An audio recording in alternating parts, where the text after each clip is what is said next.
আরেকটা ভয়ঙ্কর ওয়ার্নিং, যেটা বেসিকলি রাসূল সাল্লাল্লাহু আলাইহি ওয়াসাল্লামের পক্ষ থেকে গভীর হুঁশিয়ারি এবং বদদোয়া, বেসিকলি খুবই ভয়ঙ্কর এই বর্ণনাটা।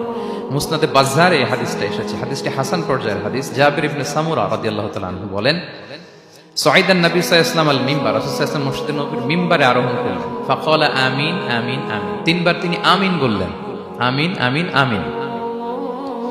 ফালাম্মা নাযালা সুইলা আন যালিক, যখন নেমে আসলেন জিজ্ঞেস করা হলো, রাসূল সাল্লাল্লাহু আলাইহি ওয়াসাল্লাম আপনি আমিন আমিন আমিন বললেন, এমন তো করতে দেখি না কখনো, কেন বললেন? ফাকালা, রাসূল সাল্লাল্লাহু আলাইহি ওয়াসাল্লাম বললেন, আতানি জিবরিল, জিবরাইল একটু আগে আমার কাছে এসেছে। ওয়াকাল, এবং বলেছে, রগিমা আনফুমরিইন আদরাকা রমাদানা ফালাম ইউগফার লাহ, ওই ব্যক্তির ধ্বংস হোক যে রমাদান পেল কিন্তু নিজের জীবনের গুনাহ ক্ষমা করাতে পারল না। কুল আমিন, আমাকে আমিন বলতে বলা হলো। ফাকুলতু আমিন, আমি বললাম আমিন। যার সামনে হে নবী আপনার নাম উচ্চারণ করা হলো কিন্তু সে আপনার উপর দুরূদ পড়ল না, তার ধ্বংস, আমি বললাম আমিন। রগিমা আনফু রাজুলিন আদরাকা ওয়ালিদাইহি আও আহাদাহুমা ফালাম ইউগফার লাহ, যে ব্যক্তি তার পিতামাতা উভয়কে পেল কিংবা দুজনের একজনকে পেল কিন্তু তাদের সেবা শুশ্রূষা, তাদের প্রতি ইহসান করে, তাদের খেদমত করে সে ক্ষমা পেল না, আল্লাহর পক্ষ থেকে ক্ষমা অর্জন করতে পারলো না, তার জন্য ধ্বংস, আমি বললাম আমিন। সম্মানিত সুধী, রাসূল সাল্লাল্লাহু আলাইহি ওয়াসাল্লামের পক্ষ থেকে বদদোয়া, হুঁশিয়ারি এবং তাদের ধ্বংসের জন্য রাসূল সাল্লাল্লাহু আলাইহি ওয়াসাল্লাম আমিন বলেছেন। কে আমিন বলেছেন বলেন তো সবাই? কে বলেছেন? স্বয়ং রাসূলুল্লাহ সাল্লাল্লাহু আলাইহি ওয়াসাল্লাম বলেছেন আমিন। রগিমা আনফু ইমরিইন আদরাকা রমাদানা ফালাম ইউগফার লাহ, ওই ব্যক্তির ধ্বংস যে রমাদান পেল কিন্তু নিজের গুনাহ ক্ষমা করাতে পারল না।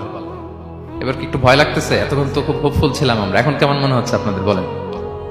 রমাদান পেলাম কিন্তু মুক্তি নিশ্চিত করতে পারলাম না, ক্ষমাপ্রাপ্ত বান্দাদের যে লিস্ট ওখানে নিজের নাম তুলতে পারলাম না, তাদের জন্য ধ্বংস। এবং এই বদদোয়া করে স্বয়ং রাসূলুল্লাহ সাল্লাল্লাহু আলাইহি ওয়াসাল্লাম বলেছেন আমিন। এই দোয়া তো সুনিশ্চিতভাবে আল্লাহ তাআলার কাছে কবুল। এই ব্যাপারটা কিন্তু খুবই ভয়ঙ্কর। It's a reminder for me and for all of you.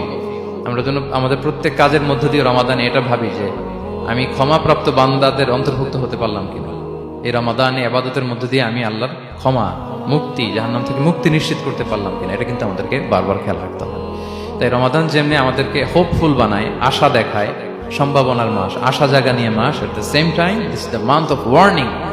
এটা কিন্তু সতর্কতার মাস, সতর্কতা বাণী প্রদান করেছেন বিষ্ণু ইসলাম। রমাদান পেয়ে যারা ক্ষমা পেল না তাদের জন্য ধ্বংস।